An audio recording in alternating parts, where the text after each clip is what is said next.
Hello. Good morning.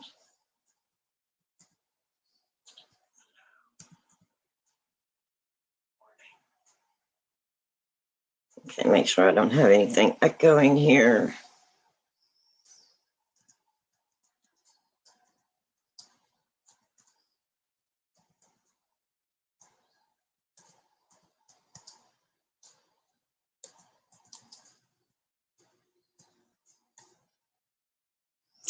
Okay, we got that going. Now let's get us a banner going here. There we go.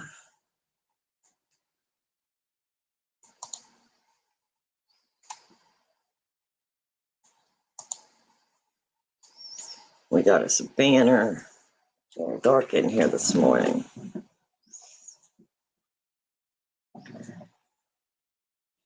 Wait and see who all comes in. We have an open panel this morning. Everyone's welcome to join in. We're going to do some show and tell on ghost hunting equipment.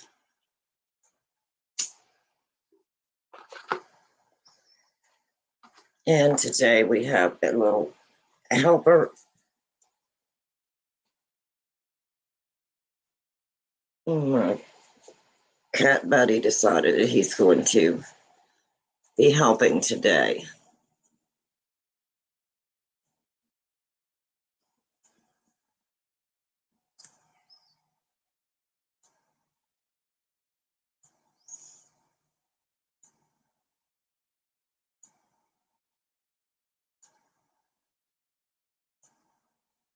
I'm going to step over here for just a minute. I'll be right back.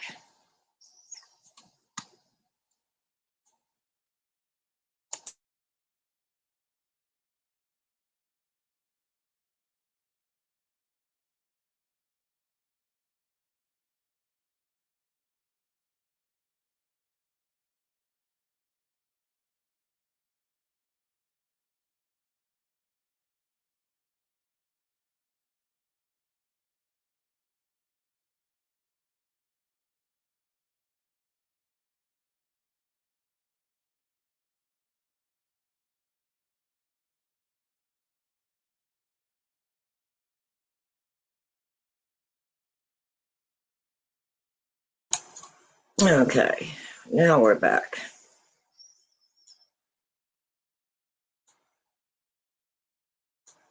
Oh, I got something on my lap. Yeah, buddy decided he wants to be a helper today. Don't know why, but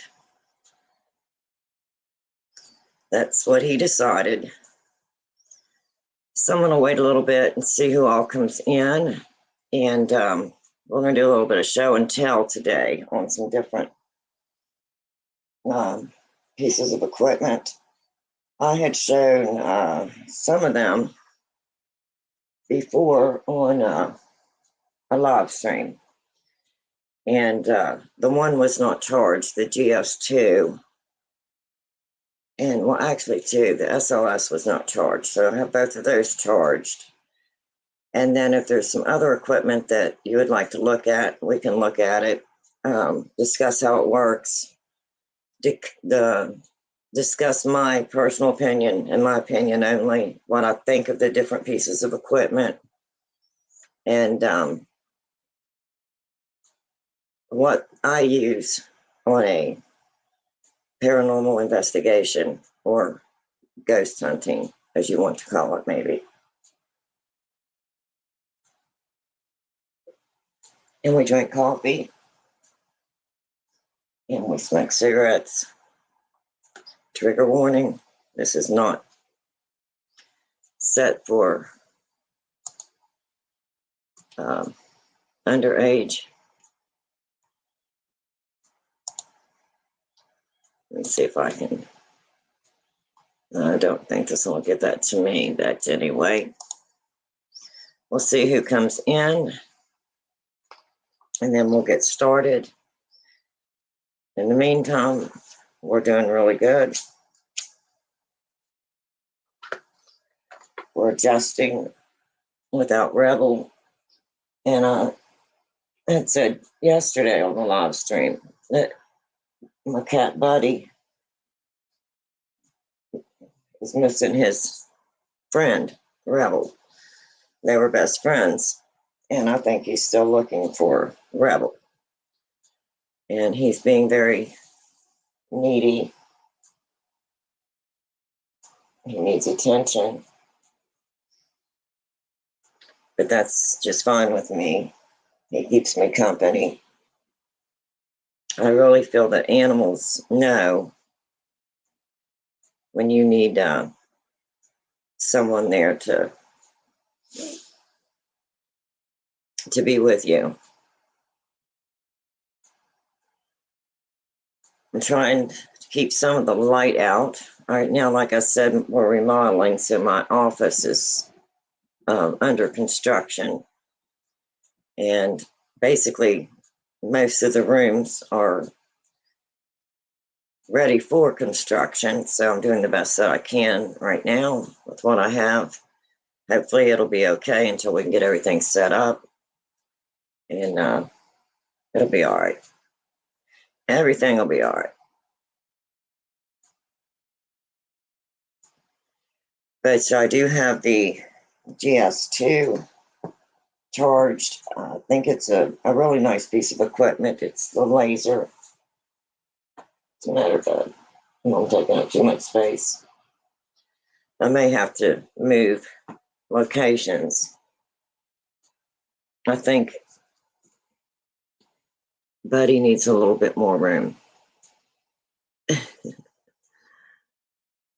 He's such a sweetheart.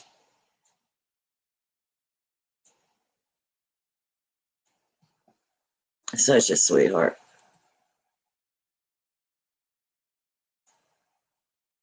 Oh, it's okay. How about, yeah, mommy's Buddy. He was just a little tiny kitten when I rescued him from the animal shelter. And he's grown so much. It looks a little cloudy here today. We might get some rain. They were supposed to get rain yesterday, but we didn't get it. And my little herb garden is doing really good out on the deck. And the blueberries, hopefully, are about done picking. I think I've ended up with, I froze 10 quarts. I dehydrated 2 quarts. And then I took 2 quarts over to 2 quart freezer bags over to my little neighbor lady. And I have to leave my phone on when I'm on live stream because if she needs help, she does call me and then I go across the road to help her. So if she does need help, the phone's going to ring. So if you've got earbuds or headphones in, please remove them. Or trigger warning, it might be loud. So hopefully her aides are there today. Yesterday she did not have an aide, so I was helping her out yesterday. But today we're going to look at, what did I do with that? The one piece of equipment is the GS2. And I'm going to have to be very careful because it does have a very bright red laser. So we're going to have to be very careful that I don't shine it downward. I'll have to shine it upward or maybe against the wall behind me so that you can see how the laser operates. And here is all of your lights. And let me see if I can point the laser behind me. You can see that square grid on the wall. That's Kitty's going to get down. Okay. Buddy says, I've had enough fame. I'm done. But this makes a whole wall of laser. and it is the red. And has checked the atmosphere and done a baseline reading. So now you're going to see these blue lights that are showing up there. Now those blue lights will detect if there's something that is close, and then if something breaks that, it will alarm. If something breaks the laser beam. Now if you see my hand's red, that means it's heat. There's something, and you can see how it makes my hand in the little center. Now if it was something cold that came up, it would be blue. And this will give you direction. There's an arrow down here, and it'll show you the direction that's coming in. You see that arrow going from side to side. When I'm moving from side to side, it will tell you the direction. It'll tell you the temperature. And like I said, it will alarm. And this should be red because I'm human. My hand is warm. And then if it is something cold, and you can see that how that made the outline of my hand in that square. If I spread my fingers or maybe put a thumb up, maybe you can see it.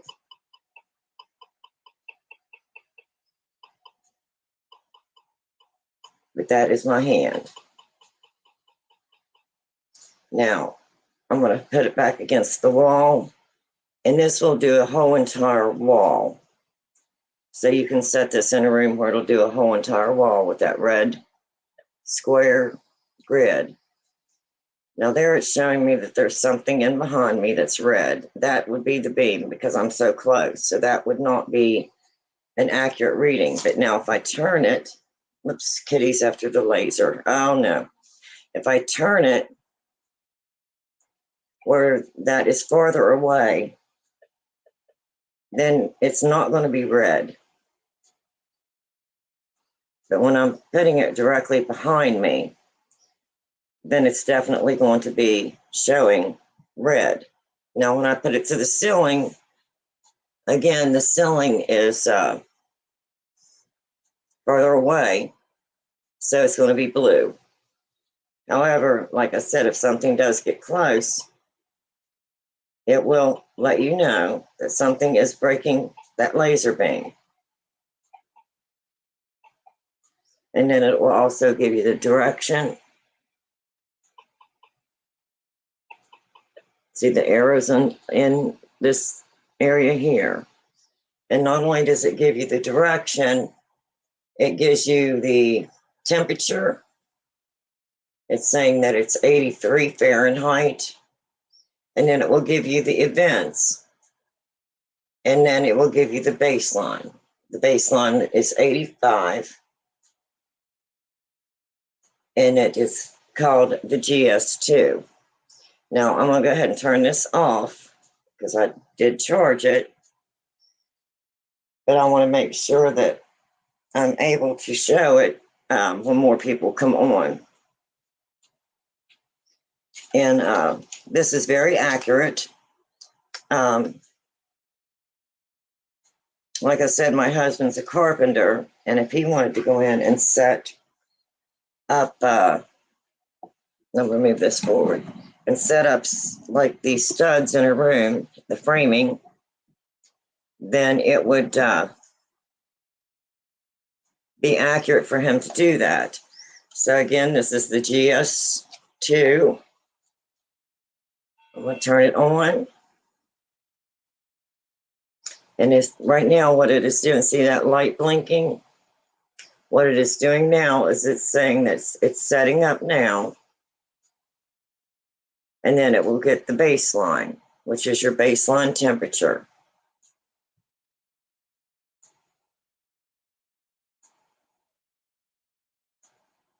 It's still setting up.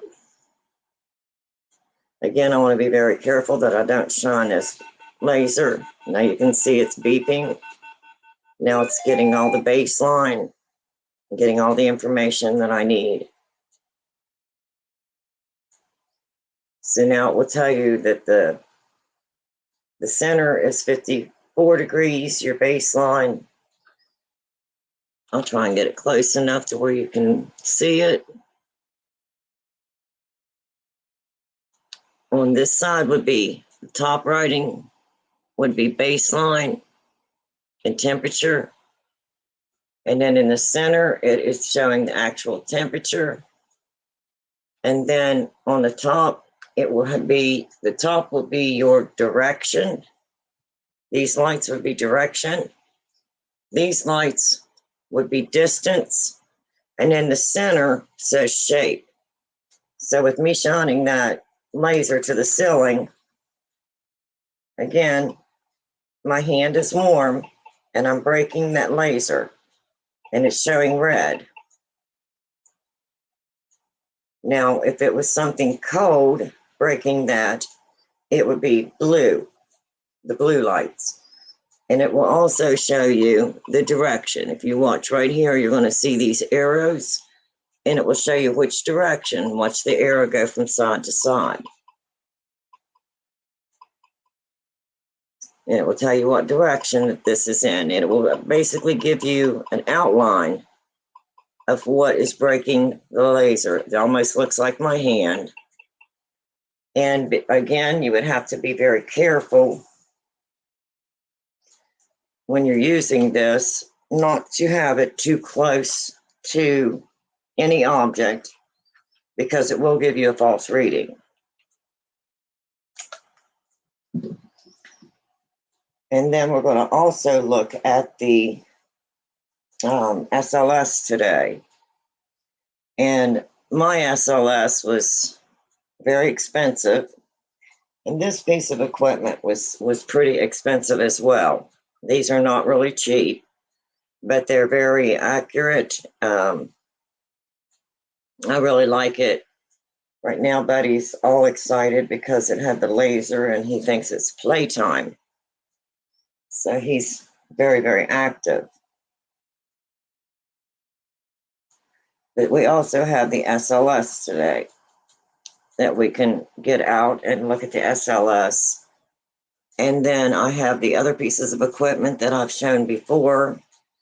If someone comes in and they've not seen those pieces of equipment, we can get those out again and explain how they work, why I prefer these particular pieces of equipment, and are they accurate? Yes, they are. The ones that I'm showing you are very accurate, and I think you'll really enjoy the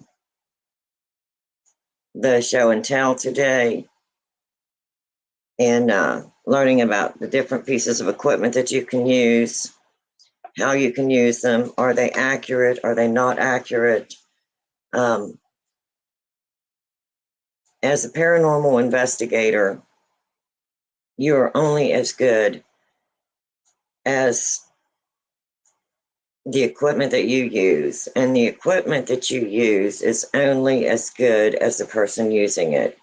So you really need to do your research before you take it out in the field. You should really try it out.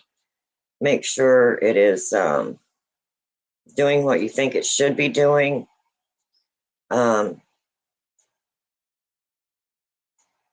I like anything that can definitely give me an atmospheric change, anything I can detect, the atmospheric change, the temperature. I like any piece of equipment that can give me an accurate direction. If there's movement, what direction is it coming from? So, and then some of the equipment that I have, most of the equipment that I have is lights or sound. And I have experienced myself in investigations, when you're going into an investigation, for some reason, they really enjoy the lights and noise, if they can make sounds. Spirits seem to be very attracted to that, and they are very accurate, the ones that I'm using. Now, there is some that I do use as well that let me go ahead and I'm going to copy and paste down here below. So if anyone wants to come in and up on panel, you can. Again, if you just come in, the first piece of equipment that I'm showing this, I showed this before online on one of my lives, but I did not have it charged. It does have a very bright red laser, so I have to be careful that I'm not turning it into the screen. Now I'm turning it on, and you're going to see it start to begin to flash. And now what it's doing now is it's setting, and it'll give me a baseline. What is the baseline temperature of the room? So it will take a few minutes for it to set. And then there is the laser beam. I've got it pointed up above. I'm going to turn it behind me, and you're going to see that laser beam. Oops, I'm sorry, Buddy's helping today because we have a laser. This is my cat, Buddy. Okay, now it's completely set. Now you're seeing that red. If it's really red and you're using it, most likely you're too close. This is made, I'm going to turn it this direction. Now you're going to see everything turn blue. Now when it turns blue, you know that it's covering a whole wall, and it is not causing any interference.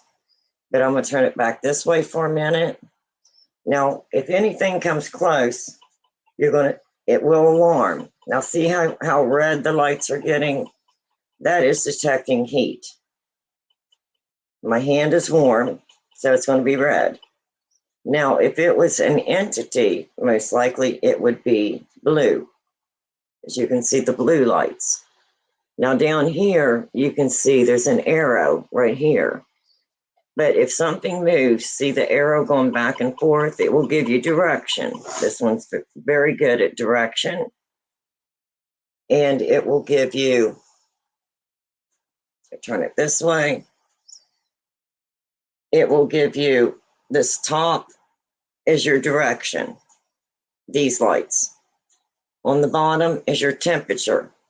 And then in the center is your shape.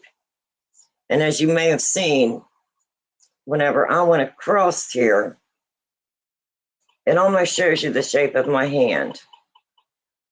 But actually it's just little squares. But it will literally map out a shape. If a shape would come across there, and it will alarm if it gets too close. Now farther away, it doesn't alarm as much. But the closer that something would get, the more it's going to alarm.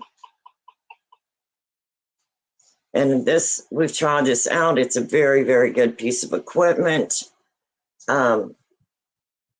See if Kitty's chasing it. This is so cute. I never even thought about that, it being a laser. But now you can see I've got it in another room. It's not close. So it's being very accurate. It's showing that I've got it far enough away that there's nothing interfering with it. And if I would have it against the wall, you would see this whole wall lit up in a square, in small squares, laser grid.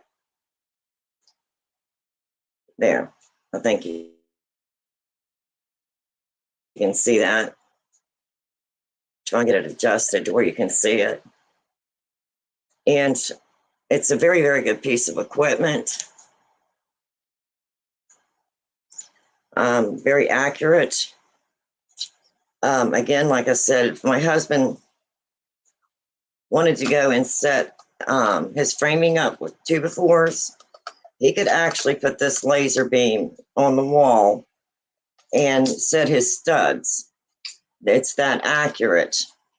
And he actually has what's called a stud laser. And it's used for building. Carpenters use it. And his is a laser that he puts on a tripod. And this one you're able to put on a tripod. So you can set it in the center of the room on a tripod. But his would also sit on a tripod, and his would map out the area that he's getting ready to stud and show him where to place each stud. This one is so accurate that he could use this to do the same thing. So that's how accurate this piece of equipment is. I like the bonus of it because you get a direction, you get distance, and you get temperature. And it also gives you a baseline. And the first thing you want to do when you go in for an investigation, be it this piece of equipment or the EDI, which if you want to see that again, we can do that, or the K2, you can use any of those pieces of equipment to get an accurate temperature, which will give you your baseline temperature. And you can go all the way through the home. And as you're walking through the home, you're recording on your video using your camcorder, and you're getting all the different rooms and a baseline for each room. And then as you're doing your first initial walkthrough of any investigation. So once I have done that with the K2 meter, then I can go ahead and set this up, get the baseline, see if this baseline is matching the EDI temperature, see if it's matching, make sure that my baseline is where it should be. And by using more than one piece of equipment and using them in that manner, you can be more accurate on exactly what's going on in the atmosphere of the home. You know, that way, if there is a drastic change in temperature in the atmosphere, then you're going to pick that up. And it's going to be very, very, very noticeable. So I do like this piece of equipment. I really like the EDI because the EDI, like I had said before, let me set this piece down.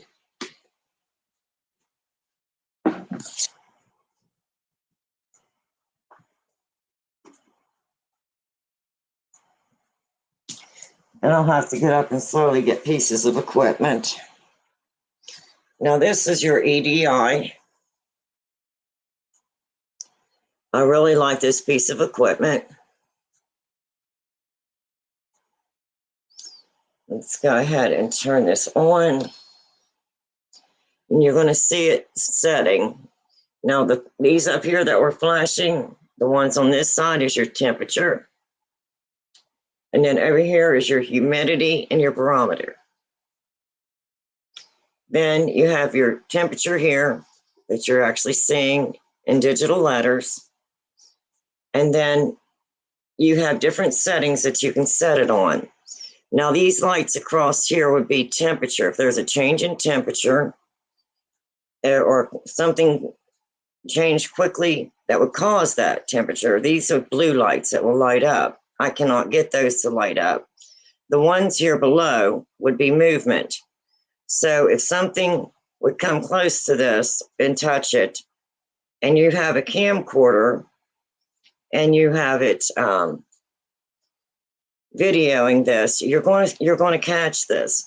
The good thing about the EDI, like I had said before, it does have a SD card slot. So you can put your SD card in this one and you can record everything that's going on. Now it does not have sound and it does not have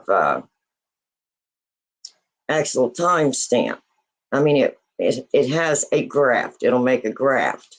So you would want to put this in an area where you could actually put a still camera on it. A static camera is what we call them. And it would be recording this. So anytime that there's anything happening, your static cam would be getting your timestamp when it happened.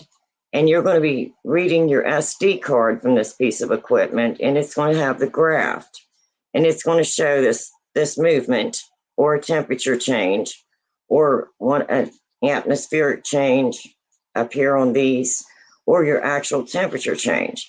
So your camcorder, you're getting your timestamp and your audio and video. Where this, at the same time, it's recording on a graph. And you can take the movement that you're seeing on your timestamp and you can match it up to the SD card. And that way you've got confirmation that, this is the timestamp, this is when it happened, and then you have the SD card with the graph. So then if you want to show your evidence, this is a very, very, very good piece of equipment. I would definitely recommend this piece of equipment. I've used it a lot. It is very accurate. Again, it picks up movement. The yellow light's orange, yellow on the bottom. Above it, these would be blue, and this would be your temperature. And it has multiple settings across this.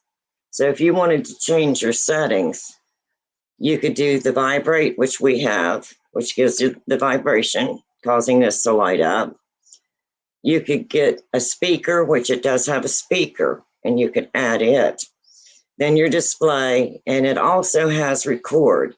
So whenever you're doing your SD card and you're turning it on, of course you want to hit your record button. So it has multiple settings.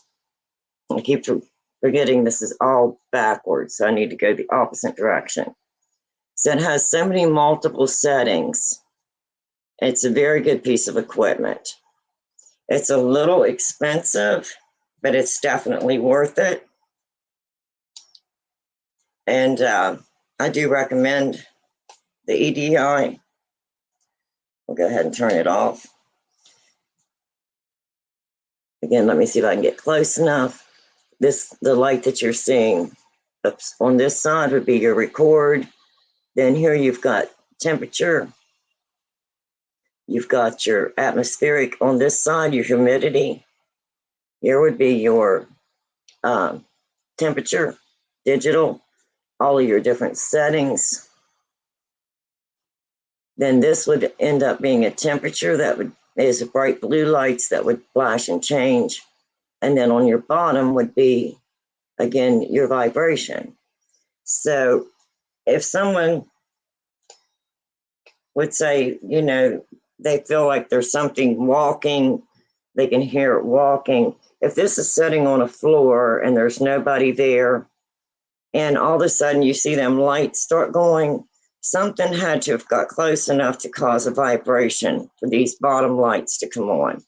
Or if something would come up and literally touch this, you're going to see these lights.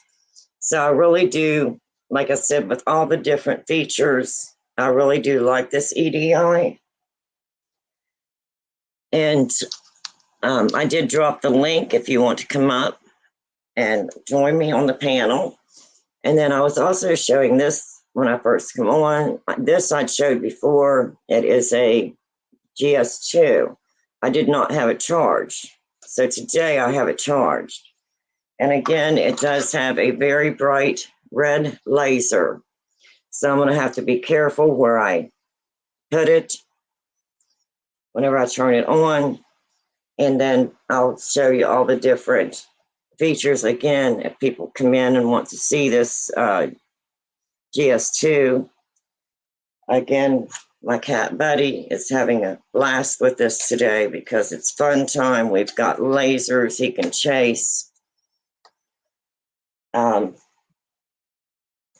then, like I was saying, when you go through the rooms on your first initial walkthrough, I like to use the K2 meter, which is very accurate as well. Now, I can't do anything to make these lights light up.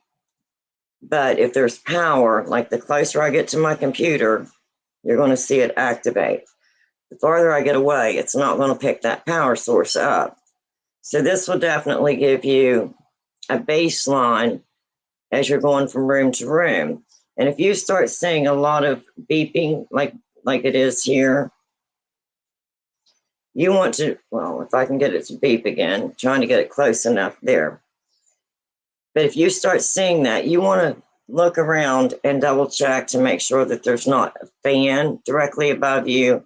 Because if you have a fan directly above you, it will set it off. See? Now that's setting that off and it's blinking. So the closer that you get to any power, so if you're walking through a room and you're seeing a lot of that going on, it may not be anything other than the structure of the home, the power in the home. There could be a fan that's close to you. There could be a light switch, wiring in the walls. So this is very accurate to pick that up because, like I said, all I have to do is start to raise it closer to my fan, and you're going to see that. But whenever I have it down, whether it's far enough away from that power source, I'm not going to have any activity on this piece of equipment. Now you're going to start seeing blinking here because I do have the laptop on that I'm videoing on. But your normal base would be this first green light. That's all you would see is one green light.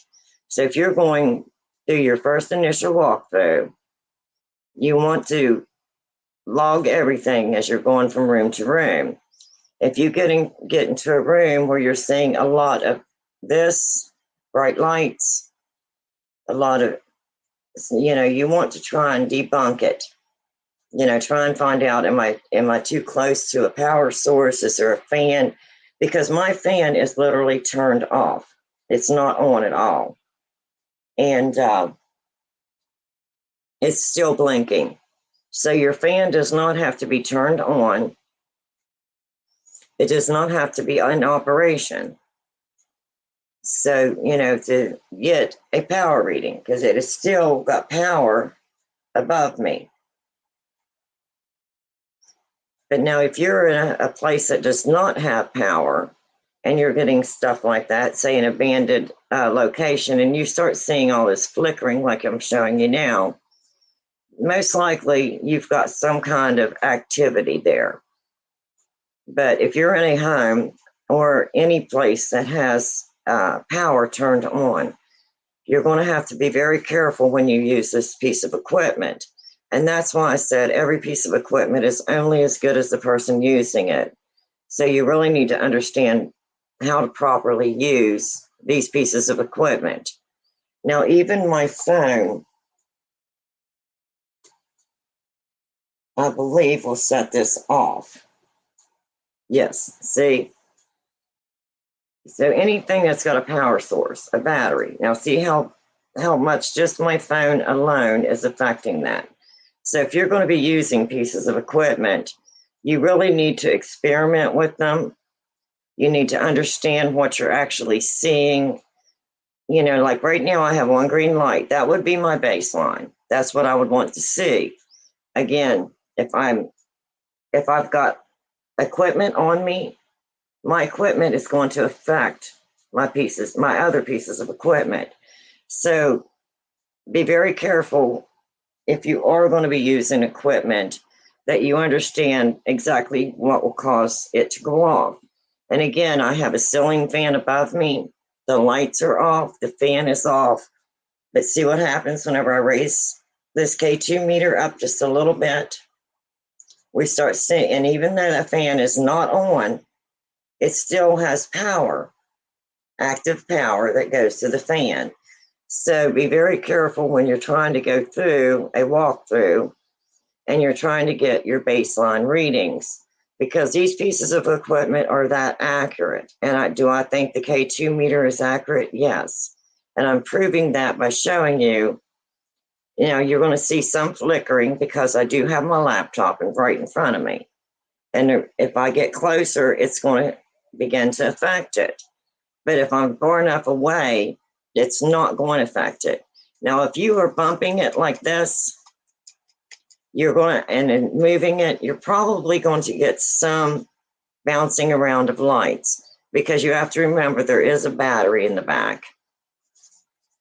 And if the battery is being moved around, it can cause some kind of interference. It can cause a false reading. But now if I'm holding it very still or holding it in one position and I'm not moving, back and forth, I'm just walking through a room, this will not change that one light unless there's some type of energy Now, there has to be a type of energy in order for this to actually react. Would I suggest purchasing one of these? Yes. If you are going to do an accurate, in my opinion, an accurate and thorough paranormal investigation, this would definitely be a tool that I've tried, and I have found out what will set it off and what will not set it off, and how to use it properly. It's a very, very good piece of equipment when used properly. And again, if you're coming in, you're more than welcome to click on the link and come up and join in the discussion. This is an open panel. So I'm just now going over some of the equipment. Some of this I showed before on my live streams. And one piece of equipment that I did have on the other one, I did not have the battery charged enough. And then we have, as far as the K2 meter, I use it. And then I also have the Boo Bear Jr., Boo Buddy Jr. And it's a little bear that works just like the K2. And I really like it. It's very, very accurate.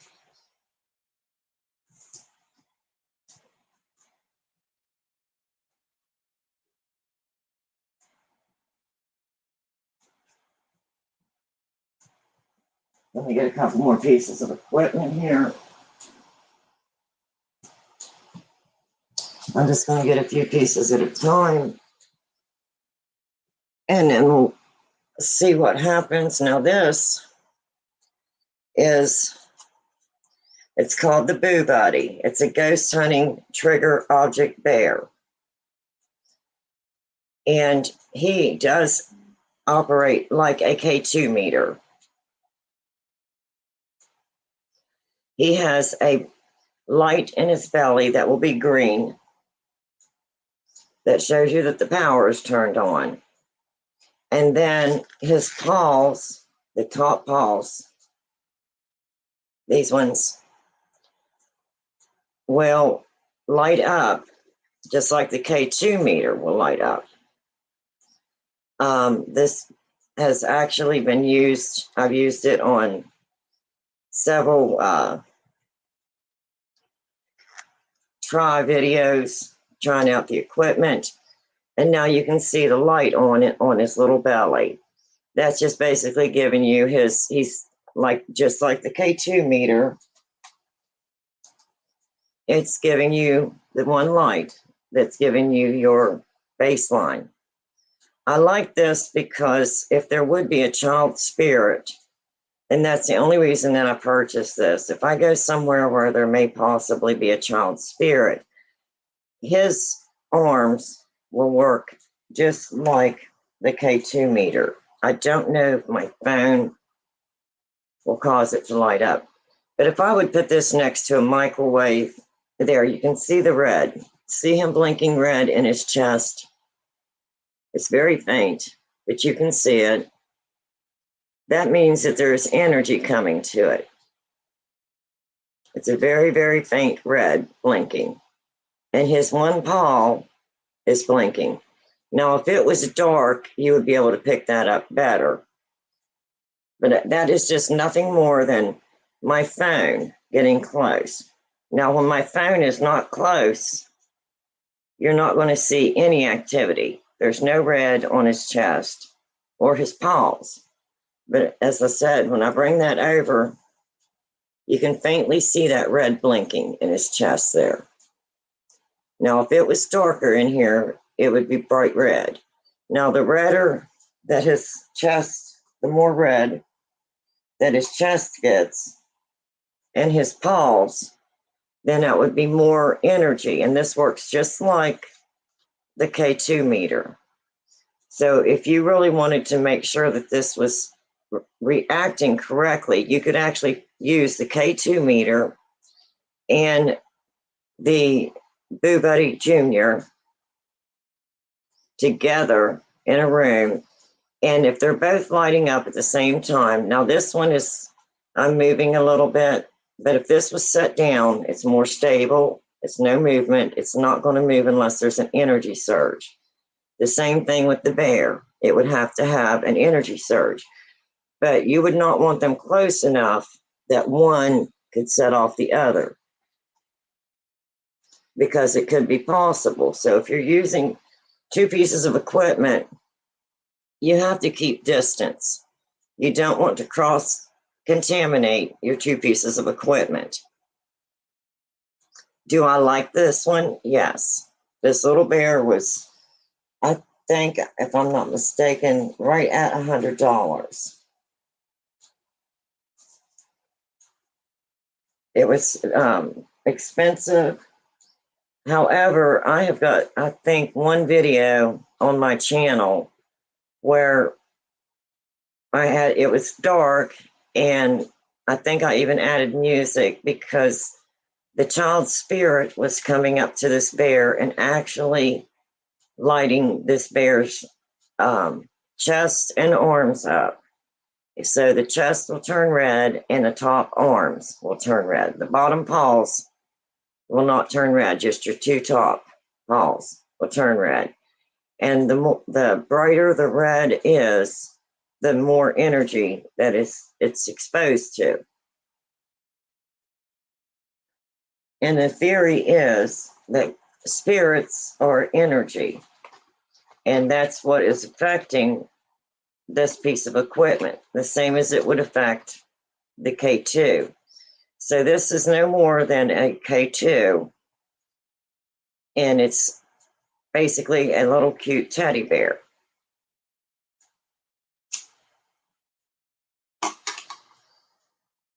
And like I said, today we do have a helper.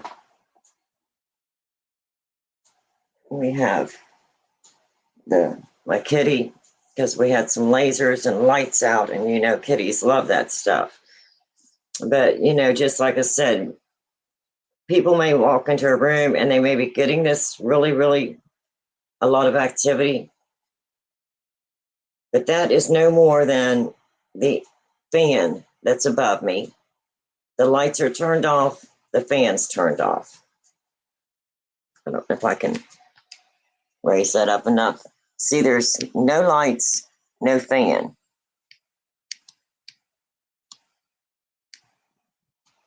So you wouldn't think that you would get an active reading, however, you do. You definitely get an active reading.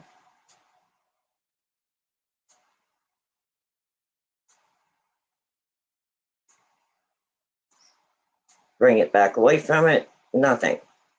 So you have to be very careful with your equipment. Learn how to correctly use your pieces of equipment, and the more that you use them, the more that you're going to be able to detect is when it's a false reading. Familiarize yourself. It's better if you get what I did, in my own opinion, my personal opinion, is I got one piece of equipment at a time. And then I tried that piece of equipment out, familiarized myself with each piece of equipment, and then determined, you know, how does it work? How do I know when it's an accurate reading? How do I know when it's an inaccurate reading? Is it a true reading? Is it a false reading? The K2 is very nice. It's good for walking around. If I walk into an area, I want to get a complete baseline reading. And I will go from room to room, and I will hopefully only see the one green light. Now there you're seeing the lights blinking because I got close to the laptop, was showing energy, or picking up energy. Again, when I raise it up, it's wanting to pick up the fan energy, even though the fan is not turned on and the lights are not turned on. I bring it away from that energy source, it's going to quit. So if I'm doing a baseline reading, that's what I want to do, from room to room. take a complete walk all the way through whatever place I'm investigating. And then this will give me my baseline. Now, once I have my baseline, then I can actually start determining if there's a change. If I would leave this K2 meter laying flat and have a static camera on this piece of equipment, and it would be nothing but the green light. The green light is your baseline. It should be only one green light. And if it's laying flat and it's a green light, green light, green light, and I know my equipment is separated, there's enough distance between my camera, which is also a source of energy, and the K2 meter, and then this K2 meter starts lighting up, then I know that something that has energy has gotten close to this piece of equipment. And anything that has lights, I have noticed that they are attracted to lights, and they will really play with something that has lights, and it will definitely, you'll catch that. But again, you have to make sure that you know how your piece of equipment works, make sure that you're using it properly, that you're not getting a false reading. And again, like I said, this is the K2, and the little Boo Bear that I purchased is also a K2, and it works just like the K2 meter. But this I got in case I'm somewhere where I want to just use it, and maybe there's a child spirit or just any spirit that may be curious and come up to the small bear. The green light on his tummy is nothing more than showing that he has power. There is a red light in his chest and his two top paws. And the more energy that comes close to this bear, that light will light up in his chest and his paws. If there's nothing coming close to it, you're not going to get any reading at all. And I've tried this over and over. It's very accurate. I had it, I think it's, if you look at my videos, I have one where this is done in night vision, and you can actually see the lights and how they light up whenever energy comes to them. And I had nothing with power close to this bear at the time that I used that night vision. And then the other piece that we were looking at was this GS2. And I've had it on before, but I did not have it power. I didn't have it charged. Again, it has a bright red laser. Now this will also give you your baseline reading. It's setting itself right now. It's getting a baseline reading. I just want to make sure I do not get a laser in anybody's eyes. Right now, what it's trying to do is it's trying to get a baseline reading. And when it gets its baseline reading, everything's going to light up here, and it's going to give you all that information. Okay, it's setting itself. Okay, now that it's set, you're going to see on the top. The top is your direction. All these lights on top, this is direction. These lights here on the bottom, I'm sorry, Buddy sees a laser, so Buddy's our helper today, my beautiful cat. And again, if you have something that comes close to it and it breaks that laser, and you're going to see how that's red. Not only does the center here light up red, but these lights across the top and these across the bottom, I want to show you that something warm, my hand is warm, something warm has broke that laser beam. And if there is nothing breaking that laser beam, it will be blue. I'm going to turn it sideways. Buddy's probably going to jump and run. If I turn it sideways, there's nothing there. Now you're going to see the blue lights. Now, if there was something like, say, a spirit that came up that was cold, these lights are going to be blue. All these are going to be blue. And it's just little tiny squares, as you can see. But when something comes close, it will give you that reading. Good morning. Woke up just in time to see this. Hi, you can come up if you'd like. Uh-oh, Kitty sees the laser. Sorry, I hope I didn't get it in somebody's eyes. Okay, yeah, this is the GS2 now that I've got it charged. And I'm going to put it behind so you can see, maybe. It's so light in here. It does a whole wall in squares. And the farther you are away from the wall, of course, the bigger those squares are. And what's nice about it is if something does come close to it, it's going to let you know. Now, here in the bottom, there's an arrow. Here, it has direction. You'll watch that arrow, and it'll go from side to side. There. It'll actually show you what direction it's coming in from, and it will actually form all those little squares right here will form a figure of what is actually interfering with your laser. And this is very, very nice. I've used it a lot. If you get it too close, like the wall behind me is very close, so you're going to see a lot of red light.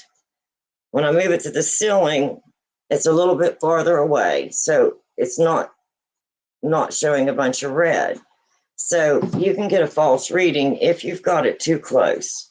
So you want to watch and, check your equipment out and learn how to use it correctly. But now you're not seeing that red until something actually interferes with it. And I like the fact that it alarms. And Kitty is having a blast here with the laser. I'm going to go ahead and... Kitty says, well, I can't get it up there. It's too far away. Okay, so I'll reset it again. And I like the way that it works because it will give you a baseline of the room. So if you're wanting the baseline, you went through already with your, like I was stating, you went through with your K2 meter. One light would be your baseline, one green light. Well, now you went through the rooms, you've done your walkthrough, you've got your baseline reading on your K2 meter.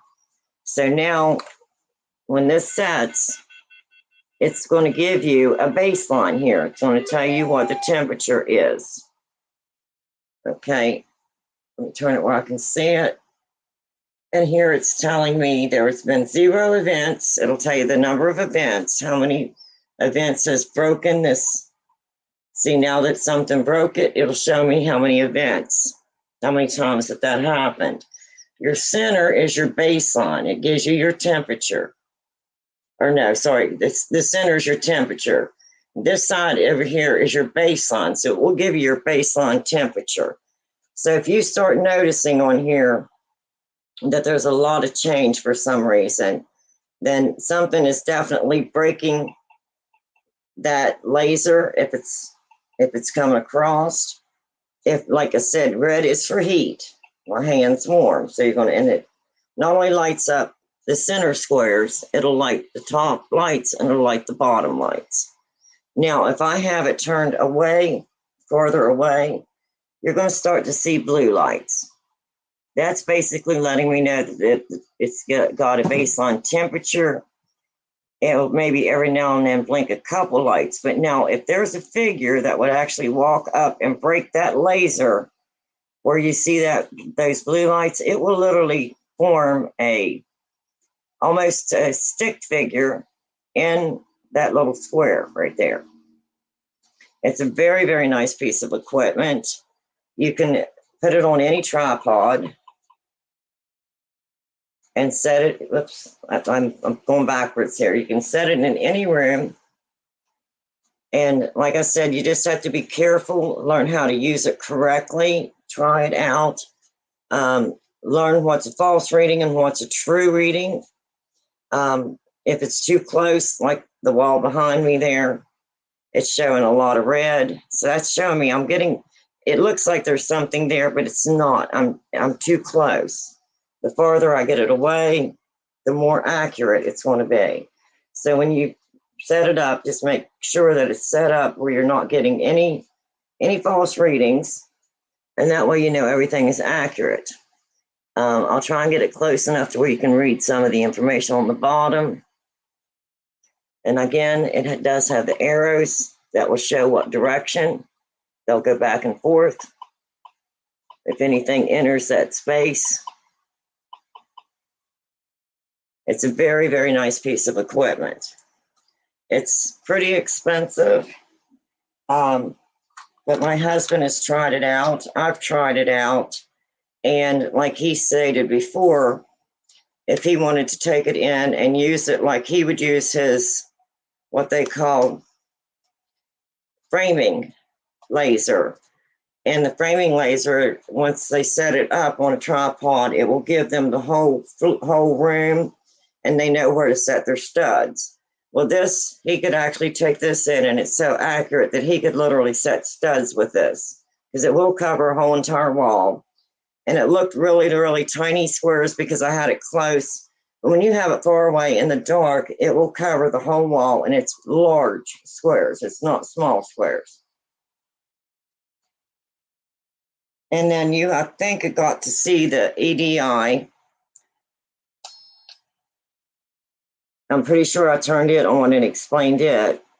And I really like it because it does have the SD card slot that you can hit record, and it will record it on the graph on the SD card for you. And it'll get if there's a temperature change, if there's movement, which causes the bottom vibration, will cause that to go off. If something touches it, if something walks up close to it, it'll cause the vibration.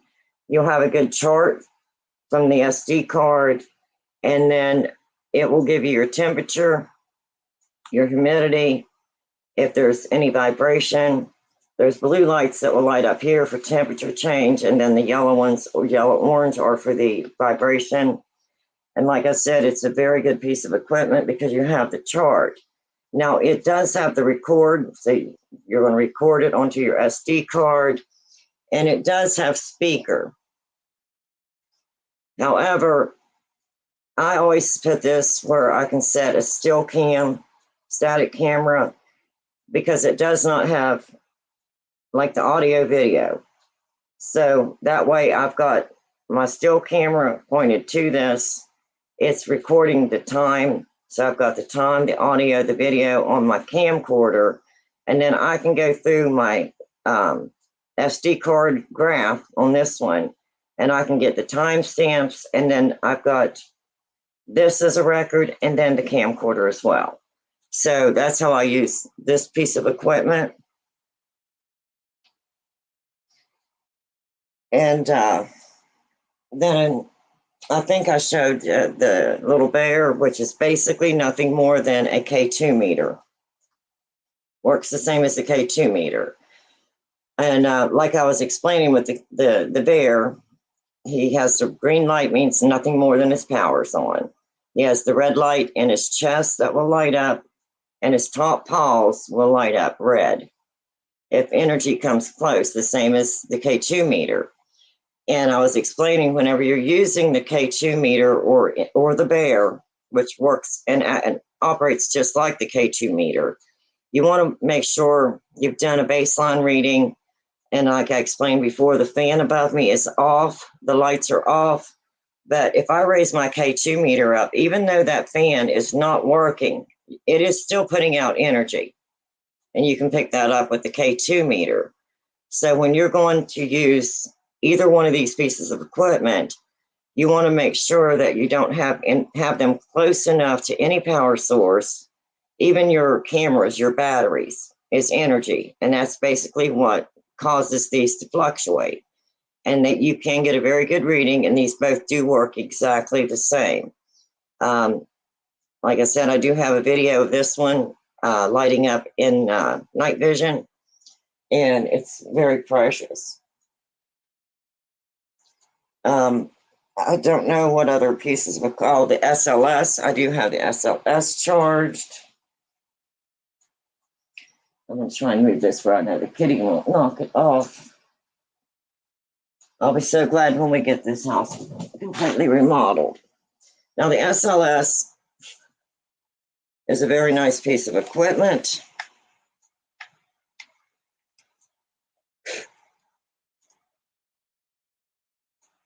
Get it all hooked up here.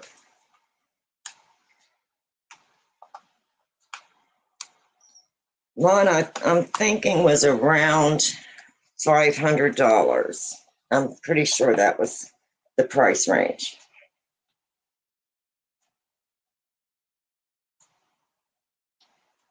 Get it turned on here. We'll get it turned on. Get him going. And it did take a while for me to get this SLS. It's a very nice system. Like I said, they're a little expensive. I'm thinking this one was probably around $500. I do want to be careful with this one that I don't send laser beams or anything in anybody's eyes. Okay, we're getting ready to get set up here.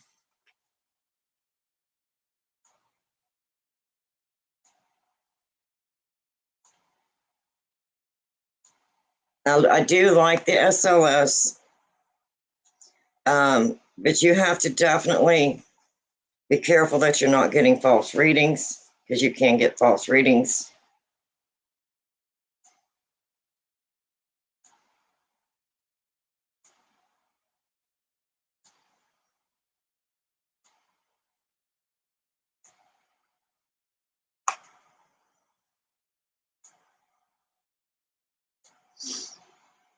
And I do like the fact that you can actually record on the SLS.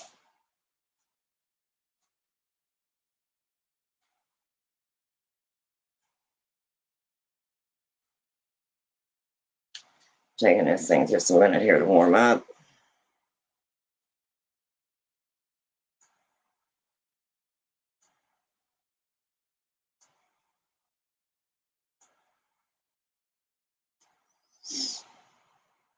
Okay.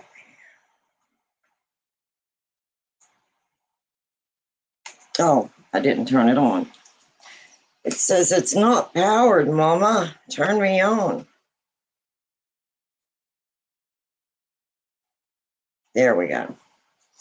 Okay. Let me get it into a large screen. I'm going to turn it around here so you can see exactly how this works. Now, right here is your large screen, and then here's your small screen. And if you want to switch them over, you can, which I normally do. I don't,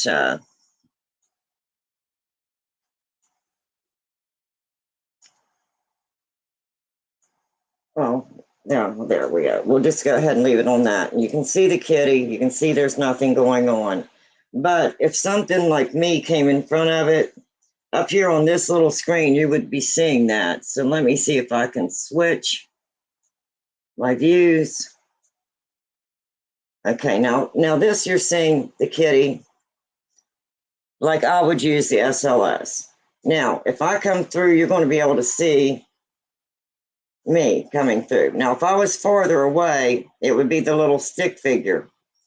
Now, if I had anything that was going on here, it would also have color. You'll be picking up, there's different shades that this will show, and the different shades is showing that there's maybe a difference in temperature, and you can actually pick up a false reading if you have it too close to, say, a wall, or anything like that. You're going to get a stick figure, and it's nothing more than a post or even a chair. This is the best show and tell ever. Oh, thank you. So what we're going to do is we're going to go back to since it's not dark enough, we're going to go back to switch the screen again and do the daylight so you can actually see. And even though it's on daylight, if there would be, I've got one. Remember I told you I had a spirits in my home? There's my little boy, Tommy. Can you see the little stick figure? I don't want to move too far because I don't want to lose him, but I want you to see that. You can actually see him right there. And I moved, there he is. I have 3 spirits in my home. I have 2 children's spirits and 1 adult spirit. And Tommy loves to have his picture taken. He thinks this is a special camera. And there he is again. Wave to him, Tommy. Wave and say hi. You see him waving? He'll literally put his hand up and wave. But he's been here since I purchased the home. And he's very precious. And they're not evil at all. So that is not a false reading. That is actually a spirit in my home. And it's been verified by me and another paranormal group. So this is not a false reading. Hey, Tommy, they're saying, hey, can you wave and tell everybody hi? He says, just a minute, I just got the camera shy. Yep, there he's waving. Thank you, Tommy. Oh, now he's going to come closer. Did you see him get bigger? He's like, hi, hi, hi. He's all excited. Tommy loves the SLS. And you can see he's being very accurate. Tommy, can you raise one of your legs? Raise up one of your legs for me.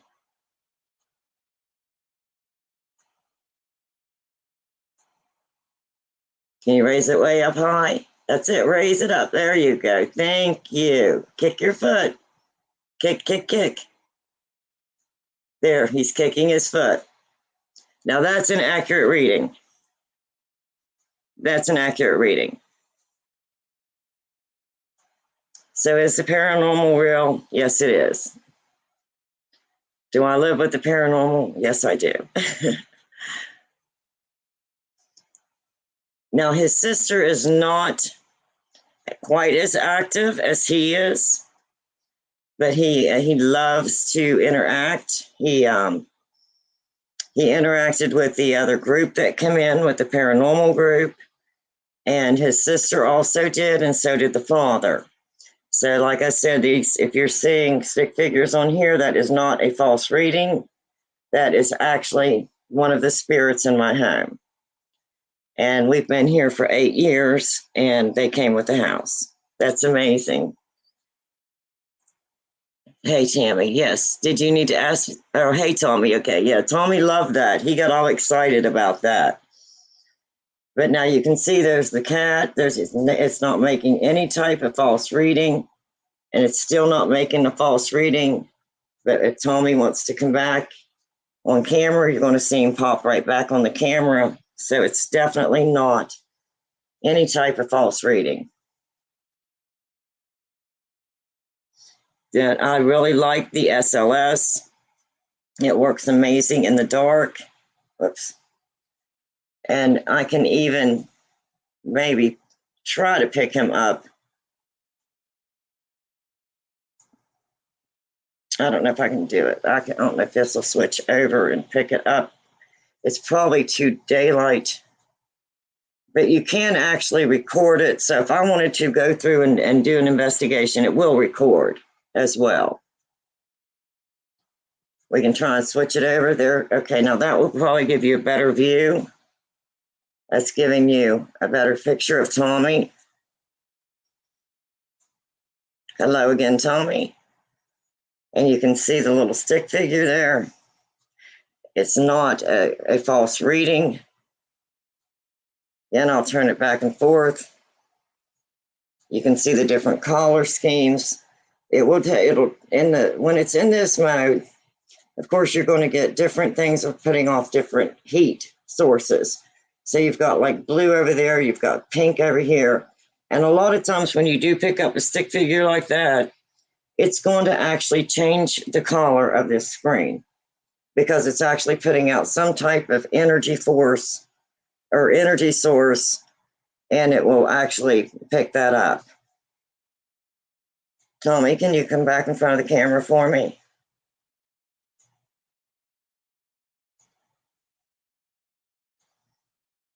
He's very active. He's not harmful in any way.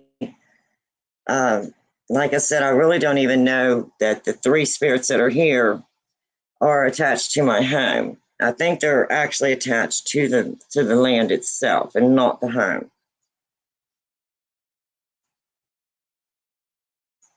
This is a little hard to do when I'm trying to use the laptop. There he is. Okay, he's come back.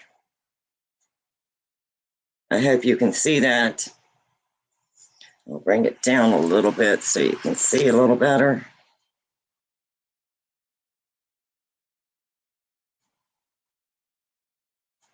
Hello, Tommy. he just loves the camera. He really loves to be on camera. But that is the SLS. I really do like the SLS, and it's a very nice piece of equipment because you can record, you can get an accurate reading, and again, you can get false readings. So you just have to be careful. There, Tommy comes back again, just to make sure that it's not a false reading. Because sometimes if you get a post, it will try to come up as a stick figure. As you can see, there's no post where I'm at, and I can move, and he's still there. It's not a false reading. He said, quit that. It's an actual stick figure. Tommy, can you wave? Can you raise your right hand? Thank you. Can you raise your other hand? Can you raise your other hand for me, Tommy? Oh, thank you. And so whenever you're asking questions, if you're seeing him or the stick figure actually doing what you're asking them to do, then you know that's not a false reading. He was just raising one hand, and when I asked him if he could raise the other one, he also raised it. I've asked him if he could kick, and he'll kick his foot. So that's actually showing you that there is something actually there. It's not a false reading. The piece of equipment, like I said, is very expensive. I like it because it has sound. Now see how red it's getting all the way around my screen? That is showing a change in temperature. You can see there's red all the way around the screen. So that's actually picking up that there's something interfering there, that something's making the temperature change, the atmosphere change to red.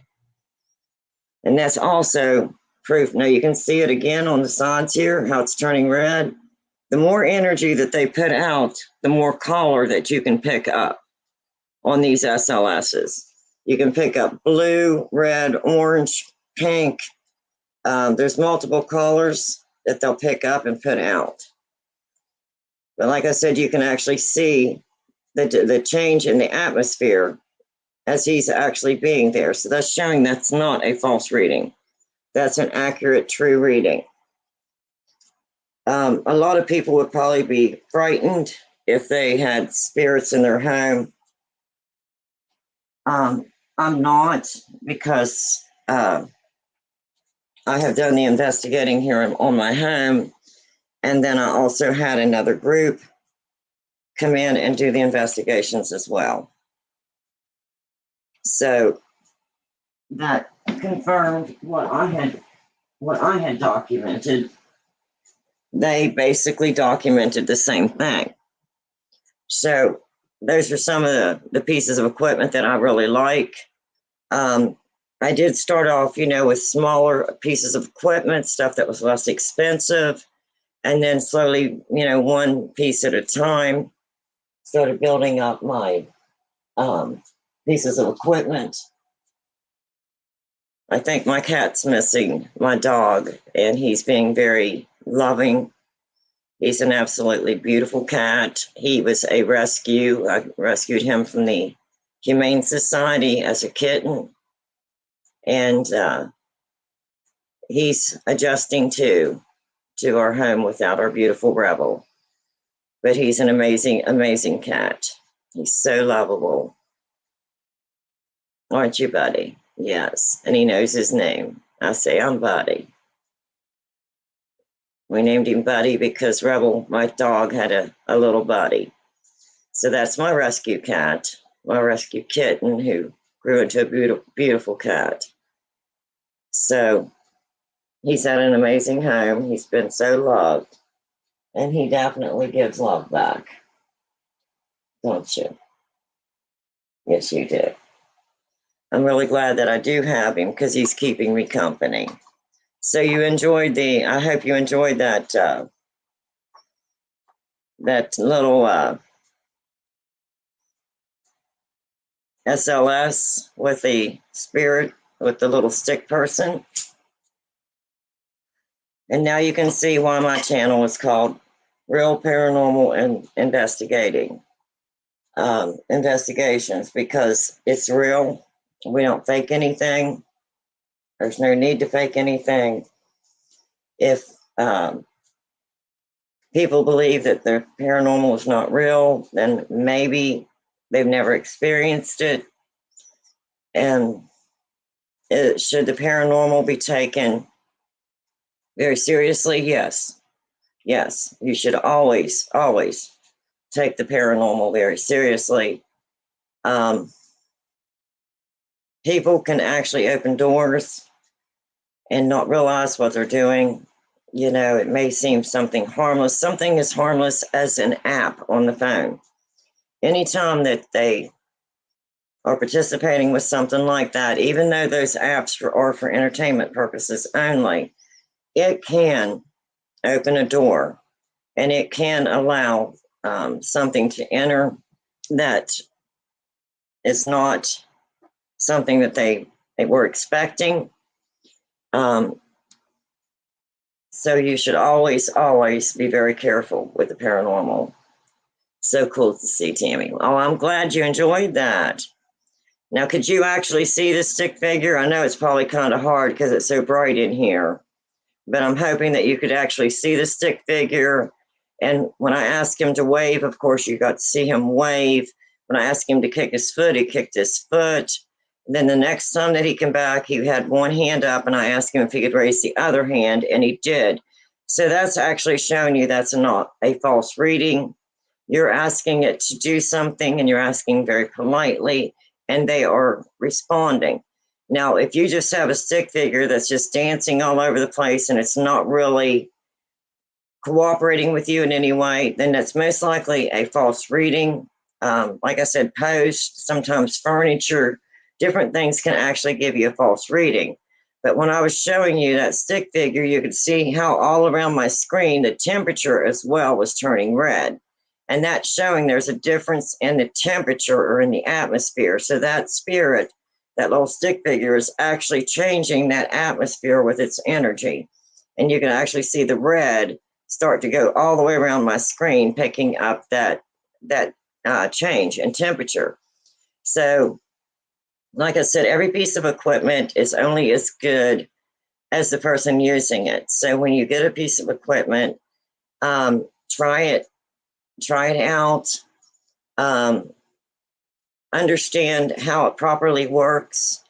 If it's going to be the type of equipment that you can depend on, that's going to give you something that's actual and factual. And again, like I said before, I spent, I think it was $400 for the Ovulus, which I think is close enough for me to get.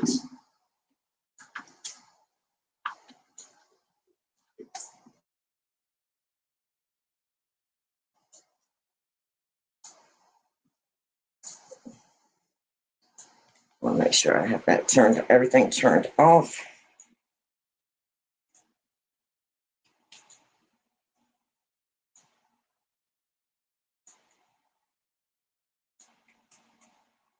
It's ready, waiting for connection. Now in SB7 mode. You're about to turn. Okay, I'm going to turn on the Ovulus.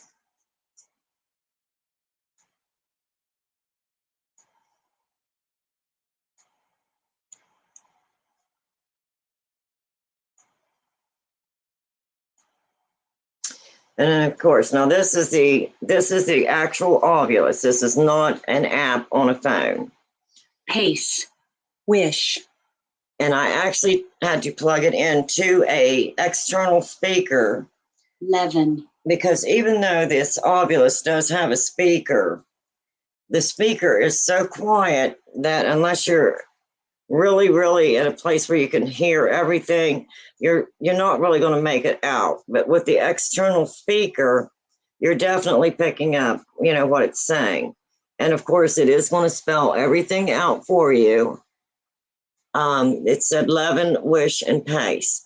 Now, this is just like any other piece of equipment that is like say your Ovilus phone app or your ghost hunting apps. They're going to spit out random words. This will do the same thing. But the reason that I did go with the Ovilus is I'm maybe walking through and it's just spitting out random words and it means nothing. 40. Window. But then it may spit out a few things that are accurate, because I've researched the place as much as I can. I've gotten as much history as I can, but I'm basically just letting it spit out words if I'm bored. But like I said, stated before, this was a little over $400, I think. And it had to be paid for in advance and then created once it was paid for in the UK and then mailed to me. It took a few months to get it.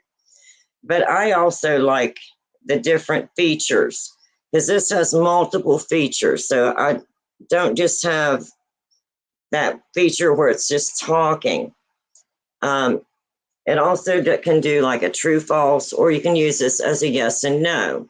It has a red light and green light. The red would be no, the green would be yes. And again, is it random? It could be. Could it be accurate? It could be. But the only way that you can really determine that is to actually have another camera. And as you're walking around, you're recording, what is going on with this particular device.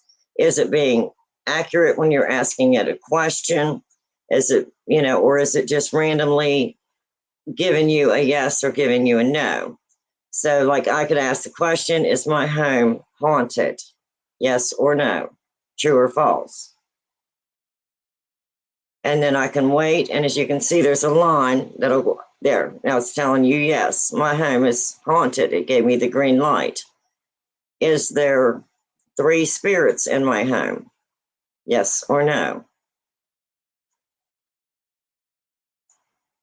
Now I'm actually asking yes, and you got the green light. Now I'm actually asking this to see if I already know the answers. So right now, this piece of equipment has given me 2 correct answers. Now, is my name Bob? Now, see there, it's told me yes, my name is not Bob.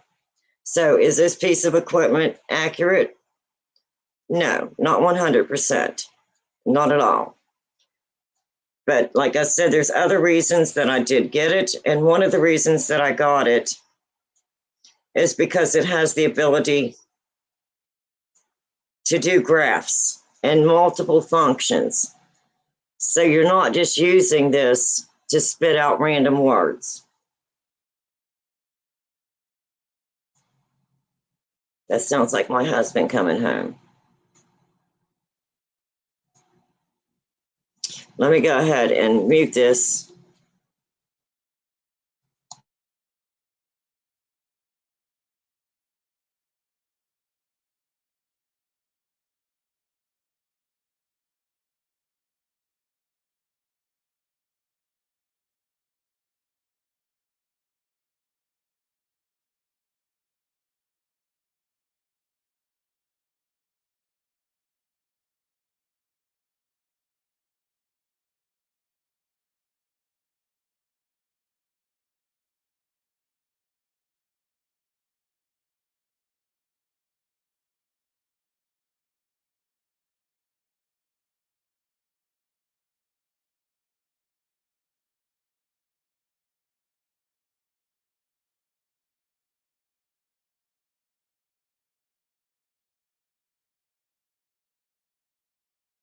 Okay, sorry about that. I just wanted to make sure that he was okay. That he didn't need anything. And this thing has multiple features.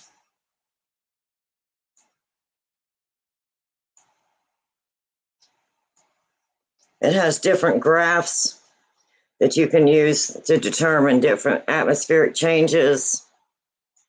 And this does not have an SD card. However, it does have, well, let that continue. Now, what this is doing is it's picking up vibration and sound. So, like when I'm talking, it may actually pick up and you'll see the waves that it's going to make. And it will give you all these graphs. And it has a log. And you can actually have a log of all the different things that's happened during the use of this particular piece of equipment.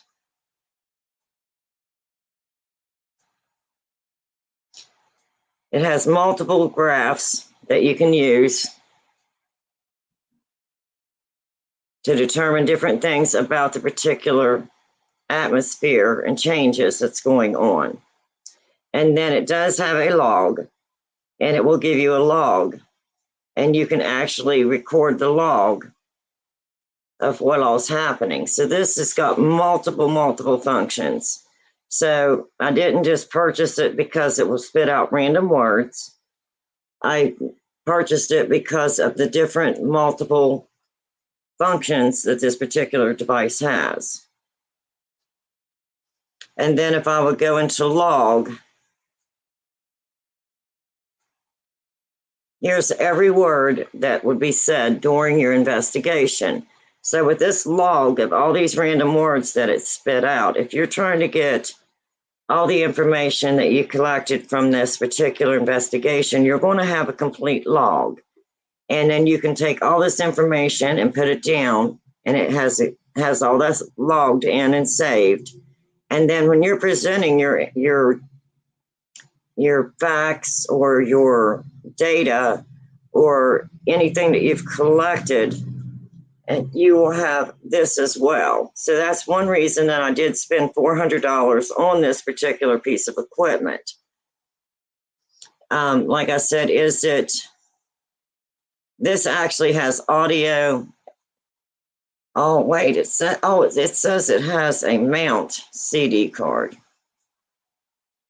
Well, it's mounted inside. It's not an exterior. It's an interior mount.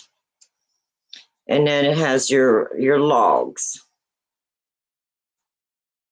And like I said, you can just walk around with it. If you're bored, it's going to randomly just spit out words. And then it does have like a K2 meter. You're going to see the Finished. lighting across the top there will light up with the changes. And then you will have your log of each thing that it has stated. So I didn't just purchase this because of the words that it would be spitting out. I purchased this because of the different functions that it has. Now, most of them are probably not factual. Most of them are probably random.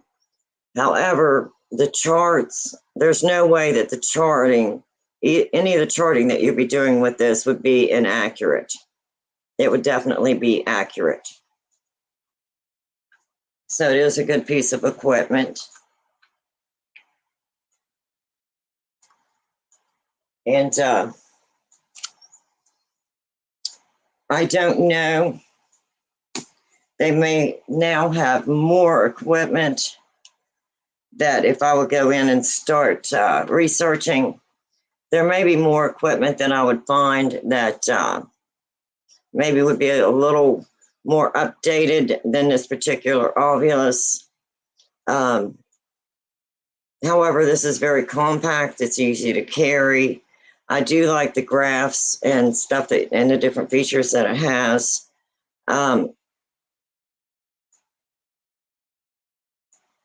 So I do like this piece of equipment. I don't know if I can find another piece of equipment that would have as many functions that I could actually use that would be as accurate. So, yes, I do like it. Is it 100% factual? No, it is not. The graphs, I would say, yes, they are very accurate.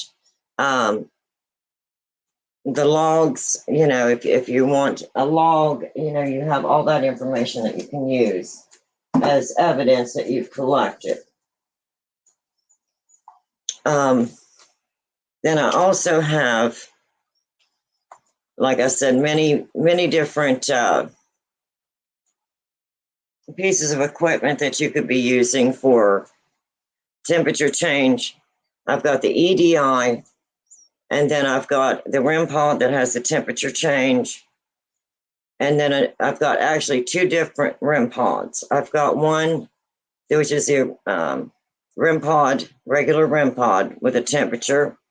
And then I've got one that I purchased from the UK. And one is in Fahrenheit, one is in Celsius, but they're both the REM pods. And from what I can tell, they're both accurate. The regular REM pod, this one you will find if you're going into a investigation. This one has temperature range, and then your baseline. Now, this one will alarm a lot if there is a temperature change or atmospheric change because of the ability to do that. So you're going to have, it's going to set its baseline. And then, of course, if something comes in, it's going to alarm, your regular REM pod. And like I said, this one will alarm a lot because if you have temperature changes. That's why I also went with this particular REM pod. Now, this one came from the UK. This one is in Celsius. It's not Fahrenheit. However, it will not alarm with temperature change. If the temperature changes, this will not alarm. It will only alarm if something comes close to it. So this one's going to be doing the alarming if there's so this one will be alarming more if there's any type of atmospheric changes. However, this one will still give you the Celsius temperature, but will not alarm when the temperature changes, only if something breaks that barrier. So that's why if I use the REM pods, I like to have more than just one option, to use. So that's why I have both the regular REM pod and then the REM pod that does not alarm when temperature changes. However, you do, if you've got a camera on it, you do have the Celsius digital reading, where this one does not have the digital reading. And this one has the temperature change and temperature alarm. So that's given you a variety of REM pods to use. And you're not just using one particular REM pod and then depending or relying on this particular REM pod and what's going on. Now, to me, that gives you a better, if you're doing a investigation and you want to get actual proof or prove that it's not haunted, or if there is something, maybe it's just nothing more than a atmospheric problem. It may have nothing at all to do with the home being haunted at all. It could be humidity in the home. And like I said, that's why I like this one as well, because this one, the EDI, will give you the humidity, the temperature. It will give you multiple different readings. It's got a lot of different features. And this one also gives you the digital temperature. So if you're using all these different pieces of equipment and you've already went through, done a walkthrough, and got all of your baseline, and you've debunked anything that could be causing your equipment to falsely give a reading, like I showed you with the fan above, which is not on. And like I said, this one is very nice. It has the SD card, and you can put your SD card in, hit record, set it up. And if something comes close, you got your vibration you can use. There's multiple. Oh, kitty. Uh-oh. Get down, baby. Get down. Get down. Down. Down. Thank you. Thank you, buddy. So this one has a lot of different features that you can actually record on the SD card. And then with your still cam, and you're videoing this right along with it, then you have your timestamp with your camcorder. You can look at it. You can see what time this actually was, if there was a change in vibration, if there's a change in temperature, the blue lights will be here. And then you have the lights on each side here that's going to activate if there's a temperature or humidity change. And then, of course, if there's a temperature drop, you're going to have it here. And basically, you can put your SD card in, set it, all the settings you want on, hit record, set it down, put a still camera there. Then that way you've got this, and it will give you the chart, all the different graphs, and then you'll have your camcorder evidence as well. So that works very good together. I do like it. It's very accurate.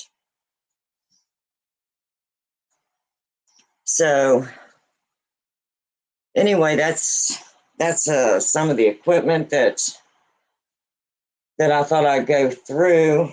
And of course, we do have the spirit box. And this is the SD or SP7. And this is the Pro series. This is not the regular. All this is on the side is I've got a Bluetooth speaker, and this is my Bluetooth that will send it to my speaker. So this one, the reason I do like it is I can use it for more than the oops, I don't want the power. I can use this for more than just the spirit box, because it does have a light on it that will detect if there's a temperature. It will be blue for cold. This light will turn blue. For cold, it'll turn red if there's heat. And then if something does come close to it, you can put your antenna up. And if something comes to it, it can work as like a REM pod as well. It will alarm, and it'll either be blue or red. And this will let you know that there's something going on there. That's one reason I like this particular one. Now there you're seeing red, the red light. And I do like this for that. That's what I mostly use it for. I use it as an alarm. Can set it up in a room and use it for an alarm. Now, myself, I cannot physically make these lights turn red or blue. That's only a temperature change in the atmosphere. And it will get a baseline, and then once it gets its baseline, if it then starts to come on or off, there's a change in the temperature or atmosphere. And it will alarm, which my battery's almost dead, so you can barely hear it alarming, but it is alarming. And then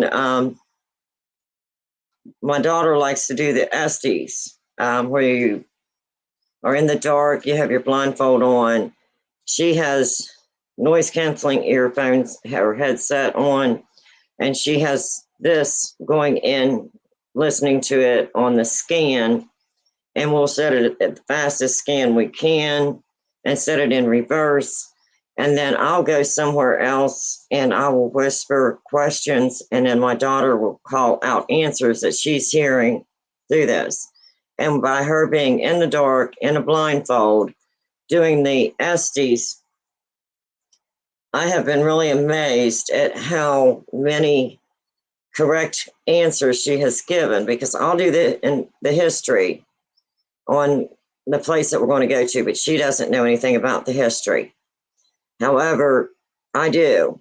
So when I ask a question, if she calls out that correct answer, then through the SD session, she's getting this. And of course, she's going to probably throw out a lot of random.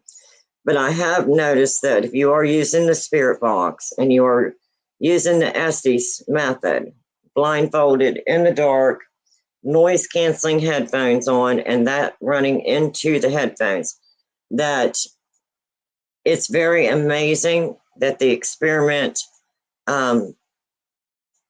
will actually give you correct answers. So, can the spirit box be used in investigations? Yes, you can use it randomly, which is for entertainment only, or you can use the Estes method. And I really feel that the Estes method, because you're in the dark, your senses are already being affected, and you have a blindfold on, you have noise canceling headphones on, so all you're doing is hearing that white noise and the voices coming through. So I think it's a very good experiment. We've gotten a lot of correct answers and we've got a lot of random. So is Estes a very good experiment? Yes, it is. And have I actually seen multiple people use the Estes experiment and find the same thing? I do think it is. I'm super excited to experiment with my friend tomorrow and doing the Estes. I really think you'll enjoy it, because you'll be amazed. And as you were saying yesterday, that you're going to be, such a long distance from each other, different states, and you're going to see how that works and if that interacts. So I think that will be very nice. I'm going to go ahead and drop this link if you would like to come up, or anybody who's on would like to come up and ask any questions. Now, was you able to see the green stick figure? Was you able to see that pretty good, even though it's daytime and it's so bright in here? I hope you were able to see that. Now, I do have some videos, small clips and stuff where I've done the SLS at home as well. And so if you couldn't really see real good today, maybe you might want to go back and look at one of those small videos that I did. And I did use the regular SLS, which I just showed today. And then the other one I did was like a real long one. I just used, I think it was the Ghost Tube SLS. And I just set up my phone with that on and just walked away and let it play. And the difference between the two is the app is not, you'll see the app and then you'll see the actual SLS. And you can actually tell the difference between the two. After I know how to use the SLS and I know what's false readings and what's not false readings, what I consider the SLS a very good piece of equipment. Yes. It was it worth the $500+? Yes. But you have to learn how to use it. You have to learn what could be a false reading, what could be an accurate reading, and stuff like that. Now, the Ghost Tube SLS app, to me, it was for entertainment purposes only. It was not, in my opinion, accurate. So, have I tried different apps? Yes. If I'm bored, I have different ones. I think I have Ghost Tube. I think I have Necrophonics, Necrometer. I mean, I've downloaded a lot of the phone apps. And if we're bored and walking through, nothing's happening, I'll go ahead and turn on an app. You never know, something random may come through, and something, that's related to the place where I'm investigating. So what I have been trying to do myself is get, equipment that I can try and know that I can depend on it. I saw it perfectly. Good. I'm very glad. And like I was saying yesterday on my live stream about my home, and through my investigations, I knew there was something here. Then I went through and got the evidence, and to me, excuse me, I found that there was three spirits here, a father and two children, his children. And then I started getting the more and more information, more and more confirmation. And again, it was the same names. It was the same number. And then I had another paranormal group come in that's very well known. They did their investigation, and they also got the same three names and basically the same activities as I was getting. So that's how I know that what I'm showing on my SLS is actually what is in my home. Now, I could put it up against a piece of furniture and it may show a stick figure that will not respond to anything that I'm asking. Like if I'd ask, can you raise your hand and wave? If that stick figure is just dancing all over and not doing anything, it's most likely a false reading. But you can actually see my screen. Around the screen, a color red got brighter, showing an energy, an influx in energy. You could see the stick figure. And then when I asked the stick figure if he could wave, of course, he put his hand up and waved. And I asked him if he'd kick his foot, he kicked his foot. And then whenever he came back on again and had one hand up, I asked him if he could raise the other one. And of course, he did. So when you have a stick figure there that's actually responding to you, you're seeing fluctuation of energy on the screen, and the different changes of the screen is different atmospheric changes. So something's changed, it's causing that change. There's an energy change. So do I feel the SLSs are very accurate? Yes. When I first got it, I did get a lot of false readings because I wasn't really sure what I was looking at or exactly how to use it. So the more that I used it, the more I understood how to correctly use it, how to determine if it was a false reading. And like I said, furniture will set them off as a false reading. A pole or something like that will definitely set them off as a false reading. So the more that you use the equipment, the more you familiarize yourself with the equipment and what each reading's supposed to mean, the more that you can determine whether it's accurate or if it's an inaccurate piece of equipment, or if it's an accurate reading that you're seeing, or if it's something that's false. You got a false reading. So everything you see is not always because you see a stick figure means that you have a spirit in your home. It could just be nothing more than it is a false reading. And the only way that it knows how to pick it up would be to show a stick figure, even though it's a post or even though it's a piece of furniture. So the more that you use that piece of equipment, and then if you can have a stick figure that is being very accurate and active, if you are talking to it, if you're asking it, can you raise your right foot, and it would raise, or right leg, and it's raising its right leg. Can you wave with your left hand? Raise your hand and wave.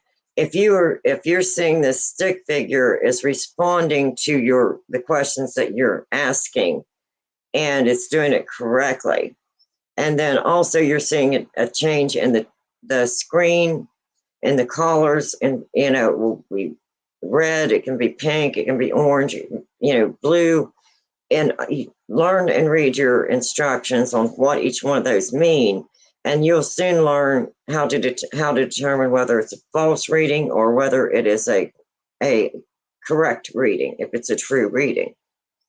So I do like the SLS. However, on the SLS, note to self, be careful if you're walking around in the dark using an SLS, because you can run into furniture and you can trip very easy. So be very careful when you're using the SLS in the dark, because it can be a little clumsy. Other than that, I like mine. It's not real heavy. I can use it for a long period of time. I like the fact that you can hit record. It has audio, video, and it does record for you, so you don't have to have an actual camera right on that screen. And it will, when you get done and you want to download all your information, you already have all that on the camera on the SLS, and you can download it to your computer or laptop or whatever you're using. And then when you're compiling all of your evidence, you have each one of these pieces of equipment and each one of their pieces, the evidence that you've collected. So yeah, I do like the SLS because, it does have good functions. And again, just like any piece of equipment, it will have false readings. If you're not sure whether or not it's a false reading, myself, I call it a false reading. Now, if I know for sure that there's no way to debunk it, and not only have I went through and investigated it and proven it, but had another team come in and they've actually investigated and proven, then that, to me, that's pretty obvious that it is an accurate reading. It is not a false reading. So again, your equipment is only as good as the person using it. I'm glad that I built all of mine up slowly. I was here at home injured, so I could just sit at home and get the new piece of equipment out, familiarize myself with it, try it out, use it. There's pieces of equipment that I did purchase that I would not even use on an investigation. I'm glad that I did go ahead and get it, because I think the more tools that you do have in your toolbox, the better investigation you can do. However, you have to realize not all pieces of equipment are going to be 100% accurate. And I always try to debunk. If I cannot debunk it, then, I want to see what's going on. I need to hop off, but it was great seeing you, Tammy. And thank you for showing us tools. And Tommy, oh, you're so welcome. Thank you for being here.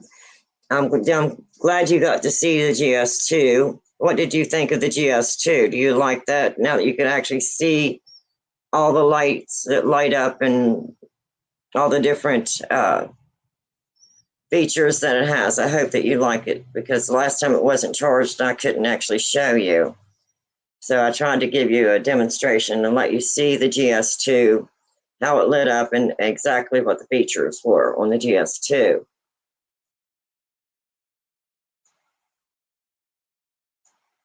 And of course, Betty, my cat, got a little excited because of the red laser. He thought it was time to go play.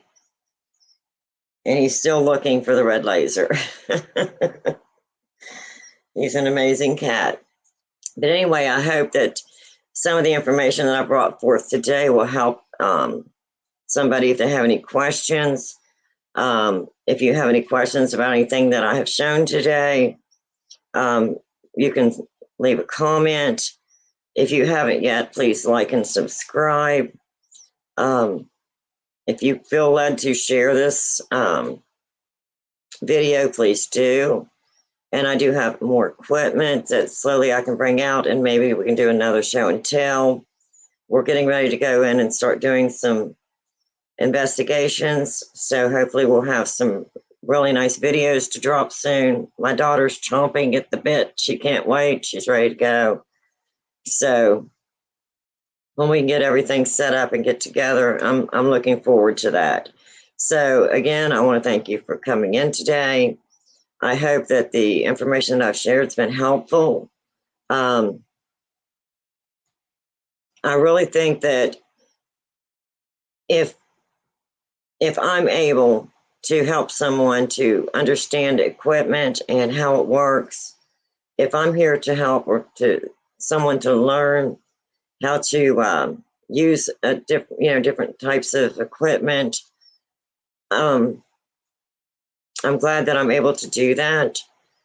I don't really have a whole lot of extra special equipment. Uh-oh.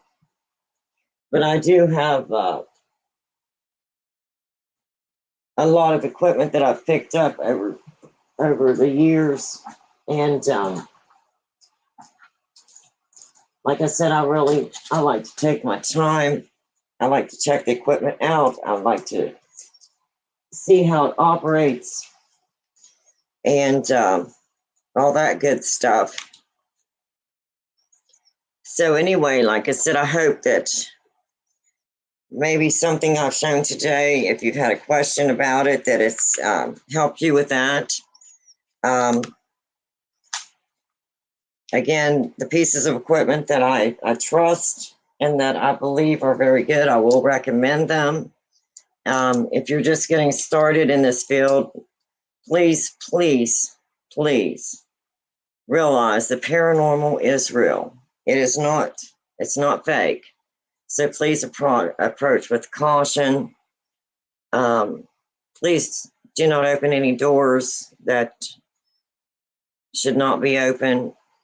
It's easy to open a door, and then it's very, very hard sometimes to close that door. So please understand that the paranormal is real, and approach it with caution. And I hope that you, if you do go out into the paranormal field, that you do help others, that you do share your experience with others, because I think the more real, and that's why I named this Real Paranormal Investigations, I think the more real facts that you can put out there about the paranormal will help to maybe open people's eyes so they can understand that, yes, the paranormal is real.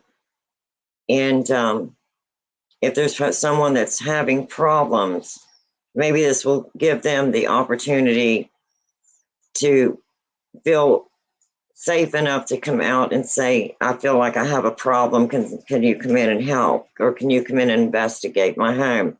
So I hope that's what my platform brings today and always. And again, as always, I want to remind everybody, if you don't do anything else today, please be kind. It's free. It won't cost you anything. And until I see you next time, sending some light, sending some love, and you all have a wonderful day. And bye-bye.